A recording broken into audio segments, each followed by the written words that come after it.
Eh, Buenos días nuevamente.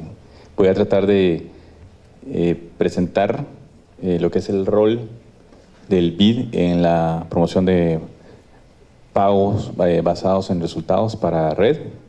Esta presentación estaba a cargo de mi colega Juan Chang, pero por cruces de agenda no pudo estar el día de hoy. Voy a tratar entonces de resumir cuál es el enfoque del banco en relación a cómo promover, cómo facilitar lo que es pago por resultados para red. Me gustaría comenzar diciendo que estrictamente, digamos, el banco no tiene mecanismo, no tiene un fondo como el caso que presentó Franca anteriormente, sino más bien está enfocado, al menos en este momento, en tratar de apoyar en la generación de condiciones que se requieren para alcanzar esa fase de pago por resultados. Previo a entrar específicamente en la parte de lo que es cómo el banco interviene en este proceso, me gustaría hablar de algunos antecedentes o algunos sectores un poco diferentes a lo que es el sector forestal, pero que tienen una incidencia fuerte en el tema de deforestación y, por supuesto, hay que considerarlos en el momento de tratar de alcanzar esa fase de pago por resultados, ¿no? Y me gustaría mencionar el tema de infraestructura en Latinoamérica. Infraestructura es un tema al que la región le va a apostar muy fuerte durante los siguientes 10, 20 años. Los países se han dado cuenta de que este es su talón de Aquiles en términos de mejorar crecimiento. El crecimiento en Latinoamérica básicamente se va a estancar al menos durante los próximos 5 años, esas son las proyecciones. Y está perdiendo competitividad comparado con otras regiones del mundo, Asia específicamente. Entonces, esto es un tema que, por supuesto, digamos, puede ser para algunos tipos de infraestructura, puede ser un detonante, puede ser un factor que favorezca mantener, digamos, esa tendencia que ha tenido la región en términos de pérdida de la cobertura, que es una de las más altas a nivel de la región, del mundo, perdón. Y sabemos que la región tiene una participación importante en términos en materia comercial con algunos países como China o la región de Asia y otros países, y tiene un modelo exportador importante y está, digamos, empujando, digamos, en esa línea. Y nuevamente ahí el tema de, no solo la parte de infraestructura, sino también algunos commodities que incluyen soya, carne, etcétera, etcétera, es importante tenerlos en el escenario como factores que promueven deforestación, cambio de uso del suelo, y que también hay que considerarlos en el momento de promover acciones para llegar a esa fase de pago por resultados.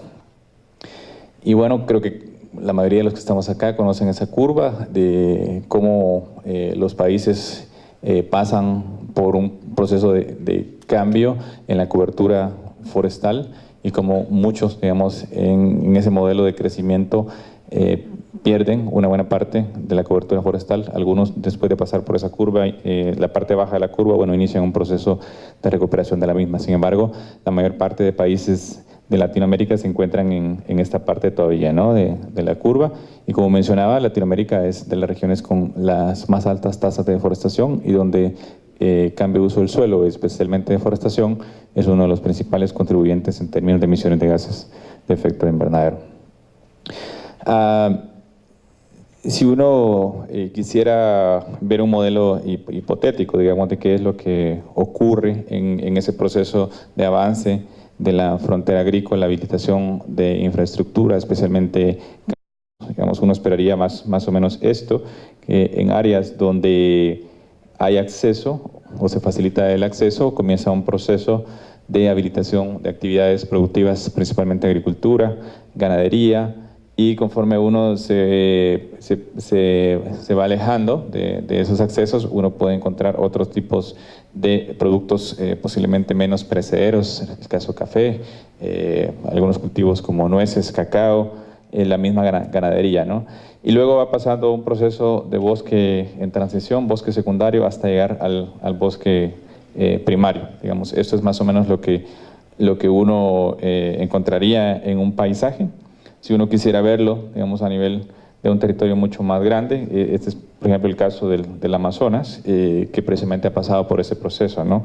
Sometido a un proceso de expansión de carreteras, y eso ha detonado el avance de deforestación, habilitación de actividades productivas, y que van haciendo una presión sobre las áreas de bosque. Entonces, bueno, basado en este concepto, uno esperaría que a nivel de un territorio igual encontrarse algunas áreas que ya han sido deforestadas, y que, digamos, en ese caso, lo que se requiere para poder recuperarlas es, en principio, la creación de condiciones que permitan la recuperación de esas áreas, pero al mismo tiempo intervenciones que permitan la restauración. O sea, creo que todos conocen o conocemos que en áreas de frontera son especialmente susceptibles a procesos de degradación. Muchas áreas habilitadas para ganadería o agricultura, por ejemplo, caen rápidamente en un proceso de degradación, pérdida de la productividad, y donde es necesario establecer acciones para poder recuperarlas. Y también, lógicamente, hay áreas de bosque primario, principalmente, donde es necesario promover actividades para las áreas donde es permitido mejorar la producción o volverlas productivas, bosques productivos, y también áreas que pueden ser de conservación estricta. Estos son los elementos teóricos, digamos, para basar cómo el banco, digamos, enfoca sus intervenciones para llegar a esta fase de alcanzar lo que es el pago basado en resultados, en este caso aplicando el mecanismo de red. Y yo creo que se ha hablado bastante. Ayer las presentaciones trataban de enfatizar mucho en que llegar a esta fase, digamos, ahí sí que es la parte final del proceso, y para poder alcanzar eso es necesario hacer una serie de inversiones o generar una serie de condiciones que permitan llegar a esa fase. Y hablábamos, yo mencionaba en las diapositivas anteriores, ¿no?, la generación de condiciones habilitadoras como un primer paso importante.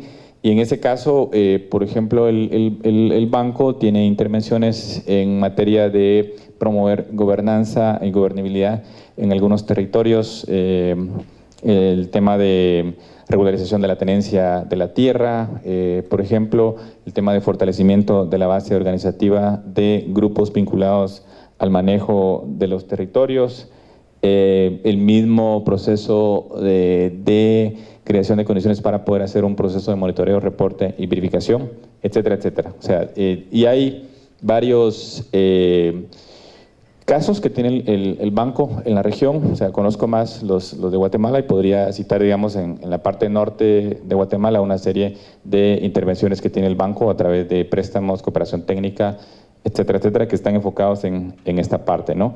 Sin embargo, en la región, igual en otros países de la región, Honduras, Nicaragua, se tienen intervenciones similares que están enfocadas precisamente en esta parte, y que pueden llegar a ser, digamos, intervenciones significativas que no necesariamente a veces están visualizadas como inversiones contabilizadas en el costo que representa generar o reducir una tonelada de CO2, por ejemplo, pero que sin esto, o sea, es sumamente difícil alcanzar o llegar a esta fase de pago por resultados. De hecho, por ejemplo, las áreas donde se ve que acciones que buscan llegar a este nivel caminan de forma más rápida son aquellas donde, o sea, tienen condiciones mínimas donde ha habido un trabajo muy fuerte a través de años, digamos, no solo del BID en este caso, sino otros donantes que también han participado, y nuevamente cito el caso de la parte norte de Guatemala, la Reserva de la Biosfera Maya, donde ha habido un proceso de financiamiento fuerte, digamos, en términos de consolidar la base organizativa, el tema de regularización de la tenencia de la tierra. Actualmente se trabaja, por ejemplo, en inscripción de las áreas protegidas en favor del Estado, etcétera, etcétera. Todas ayudan a crear un cimiento para avanzar en el siguiente nivel, y que es relacionado con la parte productiva, ¿no? O sea, mencionaba o mostraba en el modelo que en ese paisaje, o sea, vamos a encontrar actividades de agricultura, ganadería, que no necesariamente, digamos, tienen un enfoque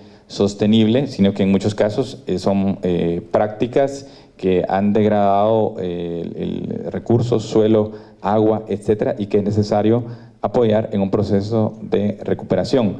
Lo mismo pueden existir áreas de bosque que mencionaba, no necesariamente han tenido un enfoque productivo, y donde pueden promoverse una serie de acciones para que ese bosque también se convierta en un generador de recursos económicos. Y finalmente, llegar a esta fase, ¿no? En esta, también el banco tiene, digamos, una serie de intervenciones, no solo a través de préstamos, sino también está tratando de promover la participación del sector privado.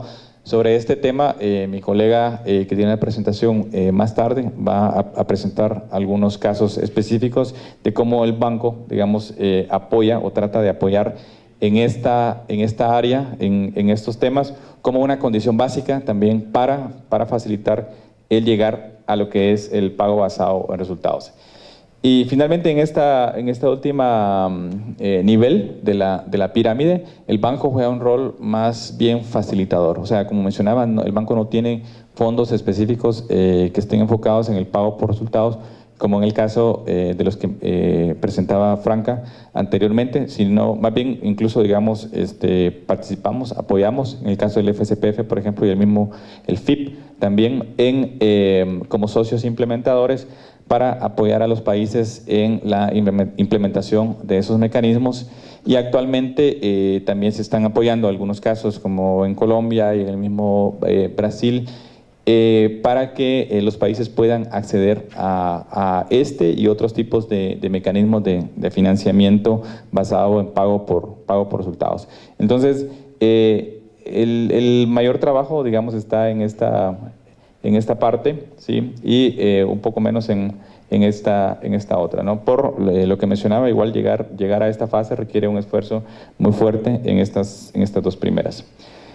Aquí algunos ejemplos, por ejemplo, de consideraciones en ese primer nivel de la pirámide, de algunos elementos claves a considerar. O sea, es importante, y yo creo que no quiero sonar redundante ni repetitivo, pero sabemos de que el tema de políticas públicas, ayer hablamos un poco de este tema, el tema de aplicación, de normatividad, la creación de capacidades institucionales, la parte de tener sistemas MRB robustos, el desarrollo de capacidades en general. O sea, hay una serie de condiciones básicas que nuevamente hay que crear en los territorios, o los territorios deben tener para poder avanzar hacia lo que es pago por resultados.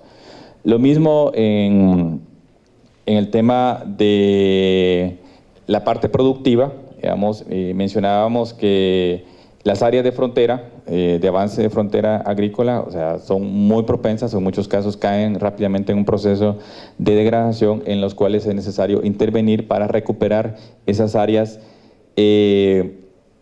con fines de estabilizarlas, ¿no? O sea, si no se logra recuperar la producción de esas áreas, si no se logra estabilizar, entonces el proteger las áreas de bosque primario, o sea, se vuelve una tarea mucho más compleja. Entonces es necesario trabajar también a este nivel.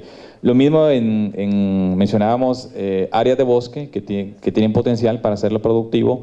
O sea, y creo que, bueno, en la región hay muchos casos donde se puede ver que, o sea, un bosque productivo en muchos casos es mucho más fácil protegerlo que en aquellos que no necesariamente están generando beneficios económicos directos para comunidades o para el Estado.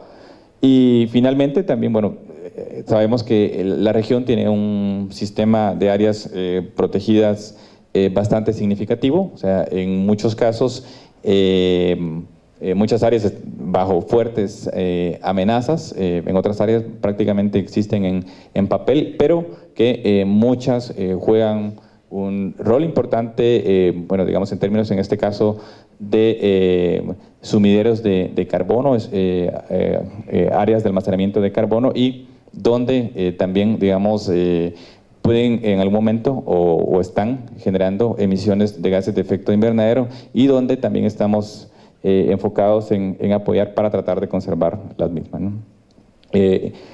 Y ayer se habló, o sea, digamos, tratando de resumir el esquema lógico planteado de intervención, de que para llegar a alcanzar, digamos, esta línea es como el nivel de inversión que se requiere para hacer viable la reducción de 1 tonelada de CO2.